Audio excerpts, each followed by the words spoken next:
Friends, நடந்து முடிஞ்ச இரண்டாவது டெஸ்ட் மேட்ச்ல இந்திய அணி வெற்றி பெற்று 31 வருட கிரிக்கெட் வரலாற்றுல முதல் வெற்றியை கேப்டவுன்ல பதிவு பண்ணி சாதனை படைச்சிருக்காங்க. இந்த மேட்ச்ல இந்தியா எப்படி வெற்றி பெற்றாங்க, என்னென்ன சாதனையை கேப்டன் ரோஹித் சர்மா படைச்சிருக்காரு அப்படின்னு தான் பார்க்க போறோம். இதுல டாஸை வெற்றி பெற்ற இந்திய அணி பந்துவீச்சை தேர்வு செய்ய சவுத் ஆப்பிரிக்கா அணி முதல்ல பேட்டிங் ஆனாங்க. சவுத் ஆப்பிரிக்கா அணி முதல் இன்னிங்ஸ்ல 23.2 ஓவர் முடிவில் 10 விக்கெட்ல பிறகு 55 ரன்கள் மட்டுமே அடிச்சாங்க. இந்திய அணி பந்துவீச்சு தரப்புல சிராஜ் இந்த மேட்ச்ல 6 விக்கெட் எடுத்து சம்பவம் பண்ணாங்க. பின்னர் கிளம்பினீங்க இந்திய அணி முதல் இன்னிங்ஸ்ல ரோஹித் சர்மா, சுபம் கில், விராட் கோலியுடைய அதிரடி ஆட்டத்தால 34.5 ஓவர் முடிவில் 10 விக்கெட்ல பிறகு 153 ரன் அடிச்சாங்க. இந்திய அணி கடைசி 11 பாலுக்கு 6 விக்கெட்டை இழந்தாங்க. இதனால 153 ரன்கள் மட்டுமே அடிச்சு சவுத் ஆப்பிரிக்காவை விட 100 ரன் முன்னிலையில இருந்தாங்க. பின்னர் கிளம்பிறங்கிய சவுத் ஆப்பிரிக்கா அணி அவங்களுடைய இரண்டாவது இன்னிங்ஸ்ல 36.5 ஓவர் முடிவில் 10 விக்கெட்ல பிறகு 174 ரன் அடிச்சாங்க.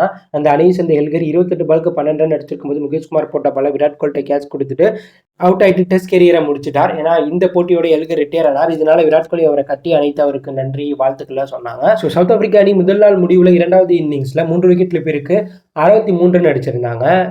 இன்னைக்கு இரண்டாவது நாள்ல பேட்டிங் ஆட வந்த சவுத் ஆப்பிரிக்கா அணியுடைய பேட்ஸ்மேன்கள் யாருமே பொறுப்போட விளையாடல. அந்த அணியை சேர்ந்த டேவிட் பெனோரல்லையும் வரினி 9 ரன்லையும் அடுத்தடுத்து அவுட்டாக மார்க்கோ ஜாக்சன் 9 பாலுக்கு 11 ரன் அடிச்சிருக்கும் போது பும்ரா போட்ட பால பும்ராட்டை கேட்ச் கொடுத்துட்டு வெளில போயிட்டார். அதிரடியாக விளையாண்டு 73 ரன் அடிச்சிருக்கும் போது மார்க்கரம் கேஎல் ராகுலுக்கு அழகான ஒரு கேட்ச் கொடுத்திருப்பார். அந்த கேட்சை விட்டதுனால அடுத்த ஓவர் பிரதீப் கிருஷ்ணா போட்டிருப்பார். அந்த ஓவரில் மட்டும் 20 ரன் அடிச்சு இந்த ஓவரில் 100 பாலுக்கு சதம் அடிச்சு சம்பவம் பண்ணியிருப்பார். மார்க்கரம் இருக்கிற வரை ரன் திடீர்னு அதிகரிச்சிச்சு.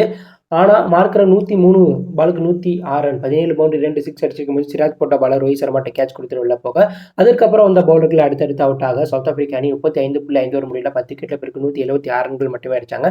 இந்திய அணி பந்துவீச்சு தரப்புல இரண்டாவது இன்னிங்ஸ்ல பும்ரா 13.5 ஓவர் வீசி 61 ரன்கள் விட்டு கொடுத்து 6 விக்கெட்டும், முகேஷ்குமார் 2 விக்கெட்டும், சிராஜ், பிரதீப் கிருஷ்ணா தலா 1 விக்கெட் எடுத்திருந்தாங்க. ஸோ பின்னர் கிளம்பிறங்கிய இந்திய அணி இரண்டாவது இன்னிங்ஸ்ல வெறும் 79 ரன் அடிச்சா வெற்றி அப்படின்னு ஒரு ஈஸியான டார்கெட் நோக்கி கிளம்பிறங்கினாங்க.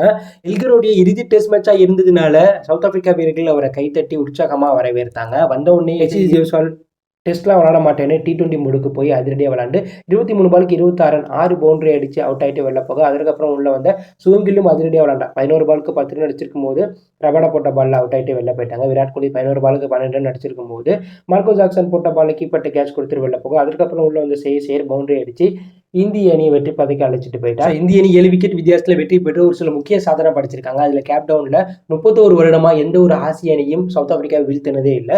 ஸோ முதல் அணியா இந்திய அணி கேப்டவுன்ல சவுத் ஆப்பிரிக்கா அணியை டெஸ்ட்ல வீழ்த்தி சாதனை படைச்சிருக்காங்க. MS தோனிக்கு பிறகு 1-1 சவுத் ஆப்பிரிக்கா டெஸ்ட் சீரியஸை ரோஹித் சர்மா சமன் செஞ்சு சாதனை படைச்சிருக்கார். ஸோ இந்தியனுடைய இந்த அபார சாதனை வெற்றியை பத்தி நீங்க என்ன நினைக்கிறீங்க?